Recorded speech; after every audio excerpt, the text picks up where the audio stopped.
اعوذ باللہ من الشیطان الرجیم بسم اللہ الرحمن الرحیم واتبعوا ما تتلو الشیاطین علی ملک سلیمان وما کفر سلیمان ولکن الشیاطین کفروا یعلمون الناس السحر وما أنزل على الملكين ببابل هاروت وماروت وما يعلمان من أحد حتى يقولا إنما نحن فتنة فلا تكفر فيتعلمون منهما ما يفرقون به بين المرء وزوجه وما هم بضارين به من أحد إلا بإذن الله ويتعلمون ما يضرهم ولا ينفعهم ولقد علموا لمن اشتراه ما له في الآخرة من خلاق ولبئس ما شروا به أنفسهم لو كانوا يعلمون ولو أنهم آمنوا واتقوا لمثوبة من عند الله خير لو كانوا يعلمون صدق اللہ العظیم۔ واتبعوا، اور ان لوگوں نے پیروی کی، ما تتلو الشیاطین، اس چیز کی جو پڑھتے تھے جنات، شیاطین سے یہاں جنات مراد ہیں، اعلی ملک سلیمان، حضرت سلیمان علیہ السلام کے دور حکومت میں، وما کفر سلیمان، اور نہیں کفر کیا حضرت سلیمان علیہ السلام نے، ولکن الشیاطین کفروا، لیکن جنات اور شیطانوں نے کفر اختیار کیا، یعلمون الناس السحر، وہ لوگوں کو جادو سکھاتے تھے، وما انزل علی الملکین، اور وہ چیز جو اتاری گئی دو فرشتوں پر، ببابل، شہر بابل میں، ہاروت و ماروت، ہاروت اور ماروت علیہم السلام پر، وما يعلمان من احد، اور وہ دونوں کسی کو نہیں سکھاتے تھے، حتی یقولا، یہاں تک کہ وہ دونوں کہتے، انما نحن فتنۃ، بے شک ہم تو آزمائش ہیں، فلا تکفر، لہٰذا تم کفر اختیار نہ کرو، فیتعلمون منہما، پھر سیکھتے تھے لوگ ان دونوں سے، ما یفرقون بہ،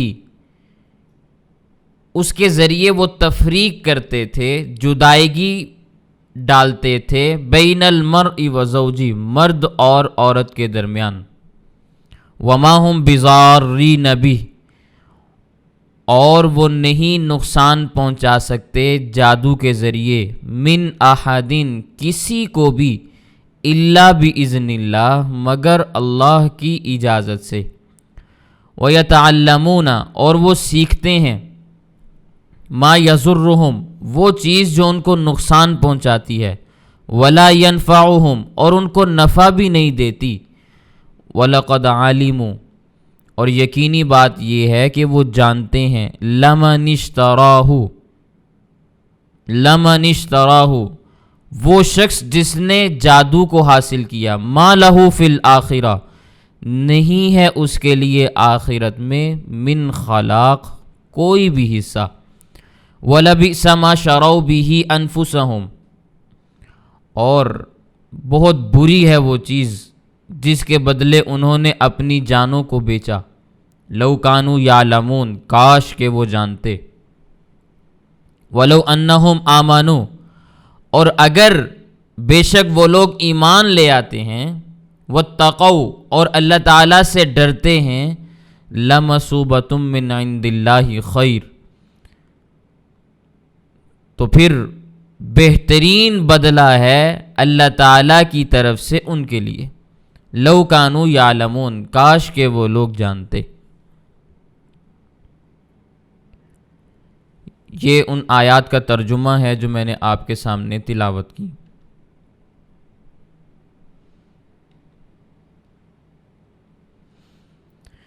دنیا میں جتنی بھی چیزیں ہیں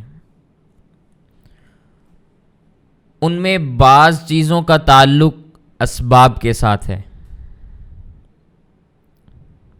کیا مطلب؟ کہ وہ اسباب کے ذریعے چیزیں وجود میں آتی ہیں۔ مثال کے طور پہ چھری کے ذریعے آپ گلا کاٹنے کا کام لیں تو یہ چھری سبب بنتی ہے گلا کاٹنے کا، آدمی مر جاتا ہے۔ سینے میں گولی لگنے سے آدمی مر جاتا ہے۔ بعض دوائیں ایسی اللہ تعالیٰ مفید بنا دیتے ہیں کہ انسان کھاتا ہے تو اللہ تعالیٰ شفا عطا فرما دیتے ہیں، اور بعض جڑی بوٹیاں انسان اگر کھائے تو وہ موت کا سبب بن جاتی ہیں۔ تو بہت ساری دنیا میں چیزیں ایسی ہیں جن کا تعلق اسباب کے ساتھ ہے۔ جادو بھی انہی چیزوں میں سے ایک چیز ہے جن کا تعلق اسباب کے ساتھ ہے،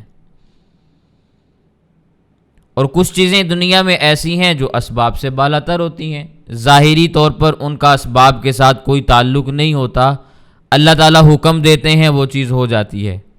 مثال کے طور پر معجزہ ہے، کرامات ہیں، تو یہ معجزہ اللہ تعالیٰ کے پیغمبر کے ہاتھ پہ ظاہر ہوتا ہے، اور کرامت اللہ تعالیٰ کے ولی کے ہاتھ پہ ظاہر ہوتی ہے۔ معجزہ پیغمبر کا ذاتی فعل نہیں ہوتا، کرامت ولی کا ذاتی فعل نہیں ہوتا۔ اگر ذاتی فعل ہوں تو جب چاہیں وہ معجزہ یا کرامت دکھا دیں، لیکن ایسا نہیں ہوتا۔ جب اللہ تعالیٰ چاہتے ہیں تب معجزہ یا کرامت وجود پاتی ہے۔ تو یہ اللہ تعالیٰ کے افعال ہیں جو ولی یا نبی کے ہاتھ پہ ظاہر ہوتے ہیں، ظاہری طور پر ان کا اسباب سے کوئی تعلق نہیں ہوتا۔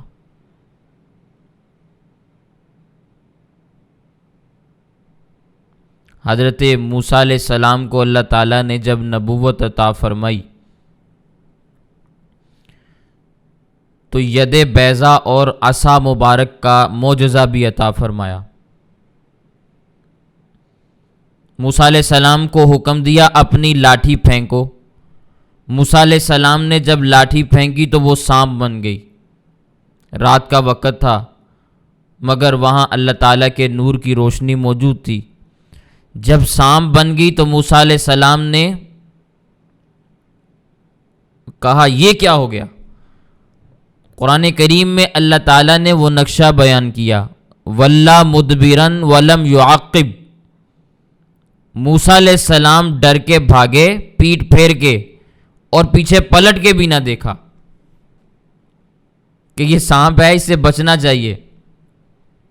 اس سے ایک بات سمجھ میں آئی کہ ایذا دینے والی چیز، موذی جانور، موذی چیز سے بچنا اور اس بچاؤ کی صورت اختیار کرنا یہ ایمان کے خلاف نہیں ہے، کیونکہ اللہ تعالیٰ کے پیغمبر ایمان میں سب سے زیادہ مضبوط ہوتے ہیں۔ تو اگر یہ چیز ایمان کے خلاف ہوتی، موسیٰ علیہ السلام پیٹ پھیر کر کبھی بھی نہ بھاگتے۔ تو اللہ تعالیٰ نے فرمایا اقبل ولا تخف، اے موسیٰ آپ اس کی جانب متوجہ ہو جائیں، پیٹ پھیر لیں، خوف نہ کریں، ڈریں نہ، خذھا اس کو پکڑ لیں، سنعیدھا سیرتھا الاولی ہم اس کو اس کی پہلی حالت میں واپس بدل دیں گے، یہ لاٹھی بن جائے گی۔ اب اگر موسیٰ علیہ السلام کا وہ معجزہ ان کا اختیاری فعل ہوتا تو آپ ذرا سوچیں وہ ڈر کر کیوں بھاگتے؟ اگر اختیاری فعل ہوتا تو موسیٰ علیہ السلام اپنی لاٹھی کو سانپ کیوں بناتے، پھر اسی سے ڈر کر کیوں بھاگتے؟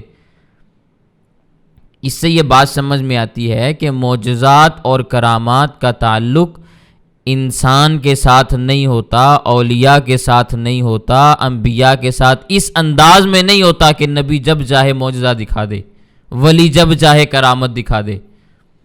یہ اللہ تعالیٰ کے افعال ہیں جو بغیر اسباب کے دنیا میں وجود پا جاتے ہیں۔ ہاں، اس پر نبی یا ولی کا ہاتھ ہوتا ہے۔ نبی کا ہاتھ ہوگا تو معجزہ، ولی کا ہاتھ ہوگا تو کرامت کہلاتی ہے۔ تو جس طرح معجزہ نبی کا ذاتی فعل نہیں ہے، اسی طرح کرامت ولی کا بھی ذاتی فعل نہیں ہوتا۔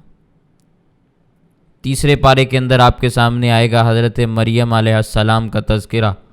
وہ بچی تھیں، حضرت زکریا علیہ السلام کی کفالت میں تھیں۔ حضرت زکریا علیہ السلام کے مکان کے اوپر ایک چوبارہ تھا، اس کی چاروں طرف جالیاں نکلی ہوئی تھیں، بڑا ہوادار قسم کا کمرہ تھا۔ حضرت مریم وہاں رہتی۔ زکریا علیہ السلام جب کہیں باہر تشریف لے جاتے تو تالا لگا کے جاتے، وہ اندر کھیلتی رہتی، اور جب واپس آتے کلما دخل علیہا زکریا المحراب، جب بھی حضرت زکریا علیہ السلام ان کے پاس واپس آتے تو بے موسمی پھل ان کے پاس دیکھتے، تو پھر پوچھتے انا لکی ھذا، یہ تجھے کہاں سے ملے؟ تو حضرت مریم علیہ السلام فرماتی ہیں ہوا من عند اللہ، یہ اللہ تعالیٰ کی طرف سے ہیں، ہوا من عند اللہ، یہ اللہ تعالیٰ کی طرف سے ہیں، یہ اللہ تعالیٰ کی طرف نسبت کی۔ یہ ان کی کرامت تھی، دروازہ بند ہے، تالا لگا ہوا ہے، مگر بھیجنے والا اللہ ہے، یہ ان کا ذاتی فعل نہیں تھا، اس لیے بغیر اسباب کے اللہ تعالیٰ نے وہ پھل وہاں پہ ان کو مہیا فرما دیے۔ تو معجزے اور کرامت کا اسباب کے ساتھ کسی قسم کا تعلق نہیں ہوتا، لیکن جادو کا اسباب کے ساتھ تعلق ہوتا ہے۔ جادو اسباب ظاہرہ کے ساتھ تعلق رکھتا ہے۔ قرآن کریم کی اسی آیت کی تفسیر میں حضرت شاہ عبدالعزیز محدث دہلوی رحمہ اللہ نے جادو کی 13 قسمیں بیان فرمائی ہیں۔ تفسیر عزیزی میں آپ اس کو پڑھ سکتے ہیں، لیکن وہ تمام کی تمام صورتیں ناجائز اور حرام ہیں۔ ان میں شیاطین سے مدد لی جاتی ہے، غیر اللہ سے استعانت مانگی جاتی ہے، مدد کا مطالبہ کیا جاتا ہے، یہ ساری چیزیں حرام ہیں۔ بلکہ اگر کوئی جائز کام دوسروں کو بلا وجہ نقصان پہنچانے کے لیے بھی کریں تو وہ بھی جادو کی قسم بن جاتا ہے۔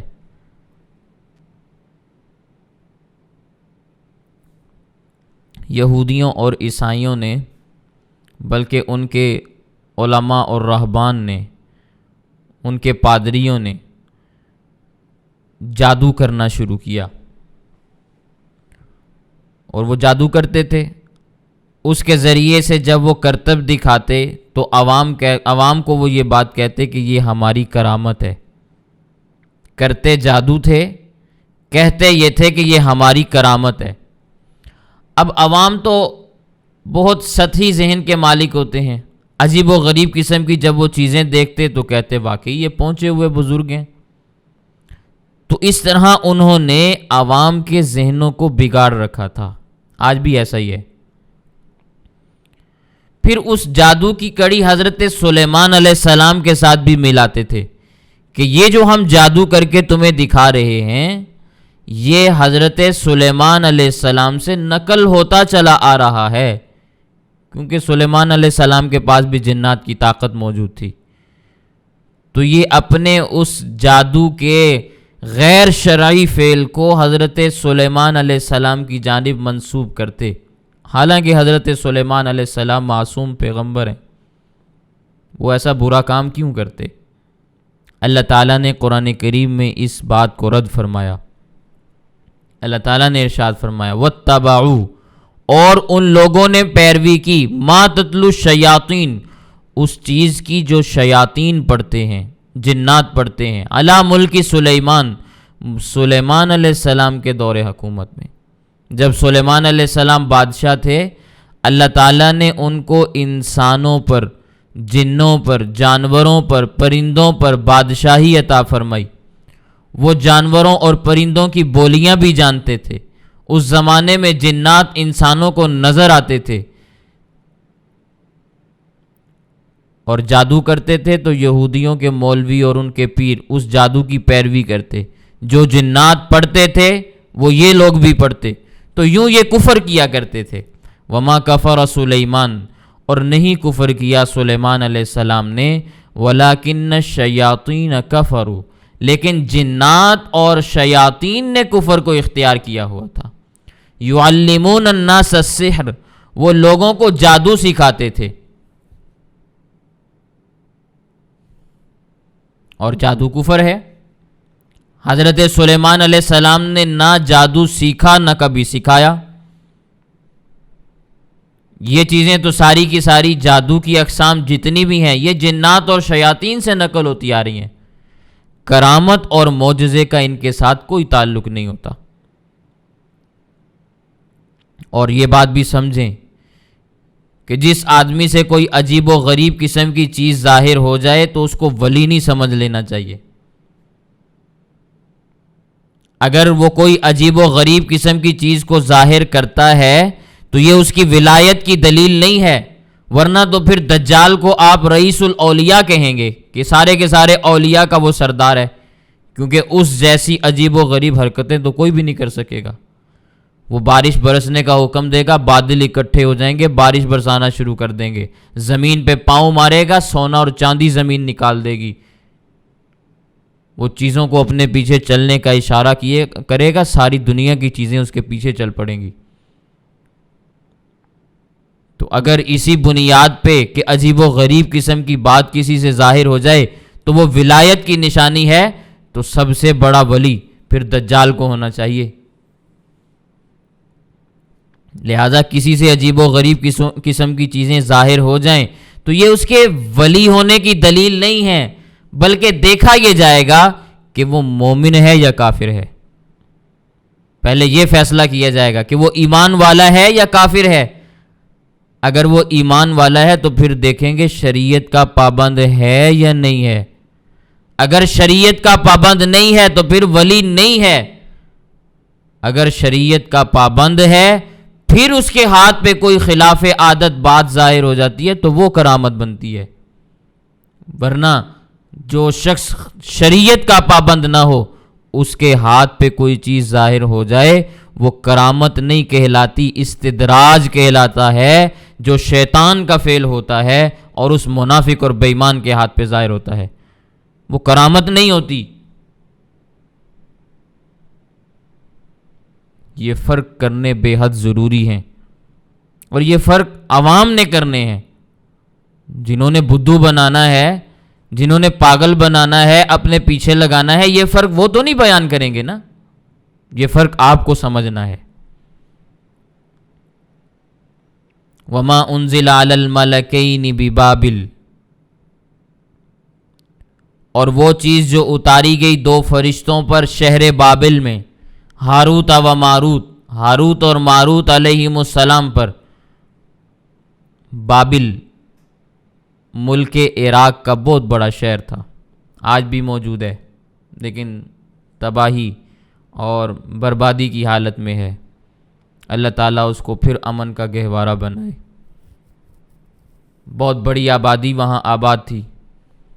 بابل شہر کے اندر جادو کا بڑا زور تھا، جس طرح آج ہمارے معاشرے کے اندر ٹھگوں کا زور چلتا ہے، فراڈیے قسم کے لوگ پیسے بٹورتے ہیں، لوگوں کو بیوقوف بناتے ہیں، ہر جگہ کی یہی صورتحال ہے۔ یاد رکھیں، جادو کرنا اور جادو کرانا جائز نہیں ہے۔ جادو کرنا، جادو کرانا جائز نہیں ہے۔ ہاں، جائز طریقے سے جن میں شرعی قباحت نہ ہو، دم اور تعویذات کرنے میں کوئی حرج نہیں، طریقہ بھی جائز ہو اور شریعت کے مطابق ہو، اس میں آپ دم کریں یا تعویذ دیں، اس میں کوئی حرج کی بات نہیں۔ میں پھر کسی موقع پر اس کے بارے میں تفصیل کے ساتھ بات عرض کروں گا کہ تعویذات اور دم کا کیا حکم ہے، اس پر دلائل کیا ہیں، اور لوگوں نے جو اعتراضات اس کے اوپر کیے ہیں ان کے جوابات کیا ہیں، تفصیل طلب موضوع ہے۔ تو بابل شہر کے اندر جادو کا زور تھا، یہودیوں کے بڑے علماء، مولوی، پیر، وہ جادو کیا کرتے اور ان کو اپنی کرامت کا نام دیتے تھے کہ یہ ہماری کرامتیں ہیں۔ اللہ تعالیٰ نے جادو اور کرامت میں فرق بتانے کے لیے 2 فرشتوں کو آسمان سے نازل فرمایا جن کا نام ہاروت اور ماروت تھا۔ اب وہ فرشتے مجمع لگاتے، لوگوں کو کہتے کہ بھائی یہ تمہارے جو بڑے جو تمہیں کام کر کے دکھا رہے ہیں یہ کرامات نہیں ہیں، یہ جادو ہے، ان کے قریب نہ جاؤ، یہ کرامات نہیں ہیں۔ لوگ تو کرامت سمجھ کے جاتے تھے نا، تو لوگ آگے سے ان فرشتوں کو یہ بات کہتے کہ تم تو جادو جانتے ہی نہیں، تو تم کس طرح کہہ سکتے ہو کہ یہ جادو ہے؟ تمہیں تو پتہ ہی نہیں کہ جادو کیا ہوتا ہے۔ تو ہاروت اور ماروت کہتے کہ اللہ تعالیٰ نے ہمیں جادو کا علم دیا ہے اور ہم تمہیں بتا بھی سکتے ہیں، مگر وہ کفریہ کلمات ہیں، وہ کفر ہے، اس لیے تم جادو نہ سیکھو نہ اس کے اوپر اصرار کرو، اور اگر تم اصرار کرو گے تو ہم تمہیں سکھا بھی دیں گے، ہمارے پاس یہ ہنر موجود ہے، لیکن یہ کفر ہے، مگر ہم آزمائش اور امتحان ہے تمہارے لیے، تمہاری آزمائش کے لیے اللہ تعالیٰ نے ہمیں بھیجا ہے۔ وَمَا يُعَلِّمَانِ مِنْ أَحَدٍ، اور وہ دونوں کسی کو نہیں سکھاتے تھے، حَتَّى يَقُولَا، یہاں تک کہ وہ دونوں فرشتے یہ بات کہتے، إِنَّمَا نَحْنُ فِتْنَةٌ، ہم تو تمہارے لیے آزمائش ہیں، فَلَا تَكْفُرْ، تو تم کفر کو اختیار نہ کرو، مگر اس کے باوجود لوگ ان سے سیکھتے، اور انہوں نے لوگوں کو کچھ چیزیں بتائیں جو آج تک منتقل ہوتی چلتی چلی آ رہی ہیں۔ اللہ تعالیٰ فرماتے ہیں فَيَتَعَلَّمُونَ مِنْهُمَا، پس سیکھتے تھے لوگ ان سے، مَا يُفَرِّقُونَ بِهِ بَيْنَ الْمَرْءِ وَزَوْجِهِ، کہ اس کے ذریعے سے وہ مرد اور عورت کے درمیان تفریق ڈال دیتے تھے۔ اس آیت کی تفسیر میں حضرت امام رازی رحمہ اللہ نے تفسیر کبیر میں یہ بات لکھی کہ جادو کا اثر یہ ہوتا ہے کہ جادو کے ذریعے بندے کو آپ گدھا بنا دیں اور گدھے کو آپ انسان بنا دیں، یہ جادو کے اثرات میں سے اثر ہے۔ ظاہری طور پر آپ کو بندہ گدھا نظر آئے گا، یوں جادو اثر کرتا ہے۔ خیر، تفصیلات کا وقت نہیں، ان فرشتوں کے متعلق بڑی عجیب و غریب قسم کی کہانیاں تفاسیر میں بھی موجود ہیں جن کا حقیقت سے کوئی تعلق نہیں۔ مثال کے طور پر ایک کہانی لکھی ہوئی ہے کہ اللہ تعالیٰ نے جب یہ دونوں فرشتے آسمان سے نازل کیے تو ان میں انسانی خواہشات بھی رکھ دیں۔ اب ان فرشتوں کی نگاہ ایک عورت پر پڑ گئی، یہ اس کے پیچھے لگ گئے اور اس عورت سے نفسانی خواہش کی تکمیل کے لیے درخواست کرنے لگے۔ اس عورت نے بات ماننے کے لیے یہ شرط لگا دی کہ پہلے مجھے اسم اعظم سکھاؤ جسے تم پڑھ کر آسمانوں پر چلے جاتے ہو اور وہاں سے واپس آ جاتے ہو۔ تو فرشتوں نے اس عورت کو اسم اعظم سکھا دیا۔ پھر وہ عورت کہنے لگی کہ میرے ساتھ یہ لڑکا ہے، بیٹا ہوگا یا کوئی اور ہوگا، تو اس کو قتل کر دو ورنہ یہ راز فاش کر دے گا۔ فرشتوں نے ایسا کرنے سے معذرت کر لی۔ تو عورت نے کہا اچھا یہ پھر شراب پی لو، بڑی لذیذ چیز ہے۔ فرشتوں نے شراب پی لی، نشے میں آ کر انہوں نے لڑکے کو قتل کر دیا، پھر زنا کے بھی مرتکب ہو گئے۔ وہ عورت اسم اعظم پڑھ کے اوپر چلی گئی اور زہرہ ستارہ بن گئی۔ کہانیاں سنیں آپ۔ اور فرشتوں کو سزا کے طور پر بابل شہر کے کنویں کے اندر الٹا لٹکا دیا گیا تاکہ یہ سزا بھگتیں۔ ایسی کسی قسم کی کوئی بات موجود نہیں، یہ ساری کی ساری یہودیوں کی گھڑی ہوئی کہانیاں اور خرافات ہیں۔ ہاروت اور ماروت اللہ تعالیٰ کے فرشتے تھے، انسان کی آزمائش کے لیے آئے تھے، اپنی آزمائش کے لیے نہیں آئے تھے۔ اللہ تعالیٰ نے ان کو لوگوں کا ذہن صاف کرنے کے لیے بھیجا تھا۔ کیا کبھی ایسا ہو سکتا ہے کہ جس کو اللہ تعالیٰ لوگوں کا ذہن صاف کرنے کے لیے بھیجیں، اس کا اپنا ذہن خراب ہو جائے۔ اللہ تعالیٰ کے انتخاب میں کمی نہیں آ سکتی، اللہ تعالیٰ کا انتخاب غلط نہیں ہو سکتا۔ اس کو آپ اس طرح سمجھ سکتے ہیں، مثال کے طور پر میں آج کے زمانے کے حساب سے اگر بات آپ کو سمجھانا چاہوں، رشوت خوروں کو پکڑنے کے لیے یہ اینٹی کرپشن والے اگر کسی نوٹ کے اوپر کوئی دستخط یا کوئی نشان لگا کے دیں اور پھر وہ نوٹ رشوت کے طور پر کسی آفیسر کے پاس جائے تو وہ اینٹی کرپشن والے چھاپا مارتے ہیں اور نوٹ برآمد کرتے ہیں کہ بھئی دیکھو یہ ہم نے بھیجا تھا، یہ تمہارے پاس سے برآمد ہوا ہے۔ تو یہ جو رشوت انہوں نے دی، یہ اس گندے آدمی کو، بدکار آدمی کو پکڑنے کا ذریعہ بنی ہے۔ اسی طرح ان لوگوں کی برائی کو واضح کرنے کے لیے فرشتے بھیجے گئے تھے۔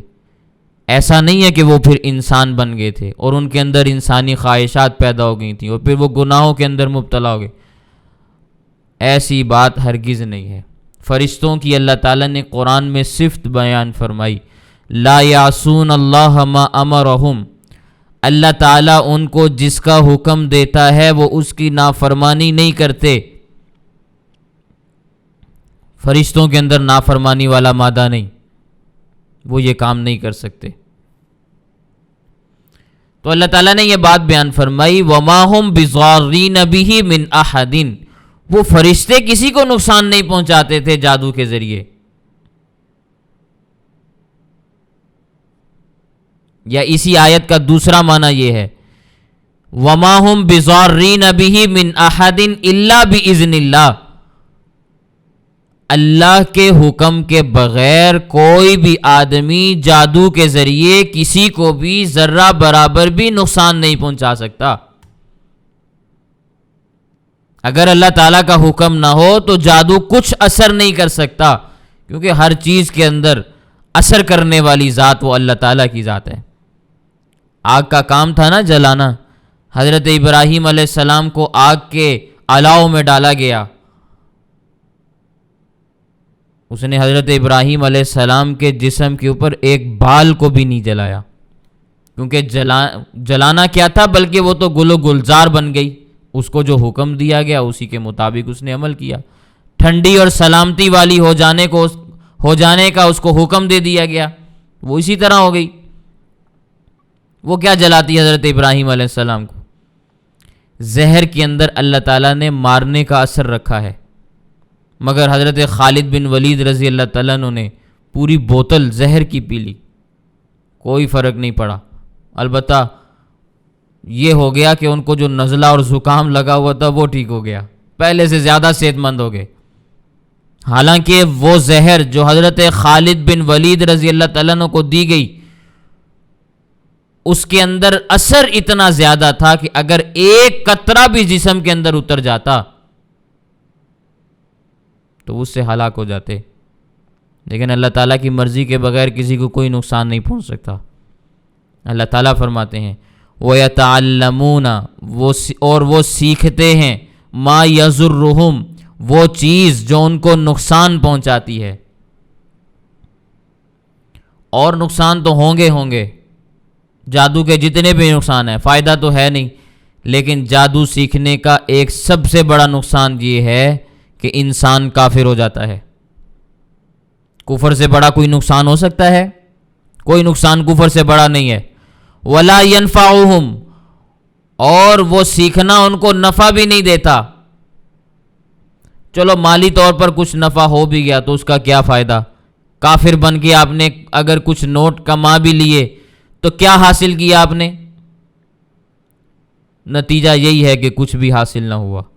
وَلَقَدْ عَلِمُوا، اور البتہ تحقیق وہ جانتے ہیں، لَمَنِ اشْتَرَاهُ، وہ شخص جس نے جادو کو حاصل کیا، مَا لَهُ فِي الْآخِرَةِ مِنْ خَلَاقٍ، کہ اس کے لیے آخرت میں کوئی حصہ نہیں ہے۔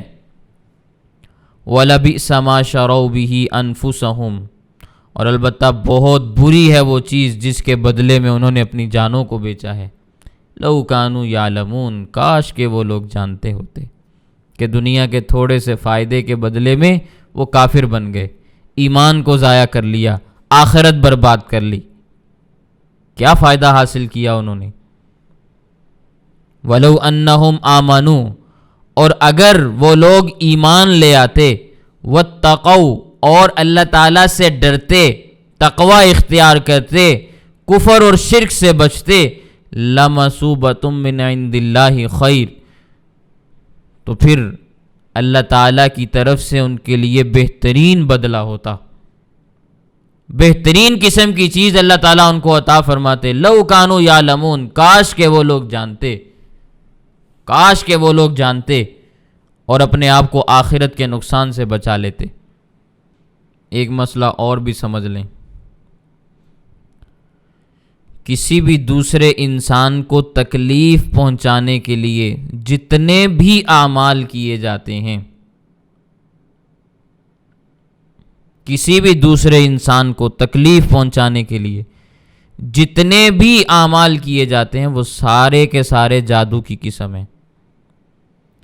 ان کو جائز سمجھ کر کرانے والا بھی کافر، کرنے والا بھی کافر،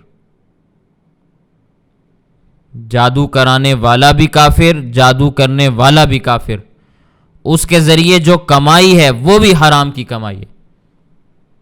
اور یہی حکم فال نکالنے کا ہے۔ لوگ فال نکالتے ہیں نا دنیا میں، حدیث پاک کے اندر آتا ہے جس نے فال نکلوائی فقد کفر بما انزل علی محمد صلی اللہ علیہ وسلم، اس نے ان تمام چیزوں کا انکار کر دیا جو کچھ محمد صلی اللہ علیہ وسلم پر نازل کیا گیا۔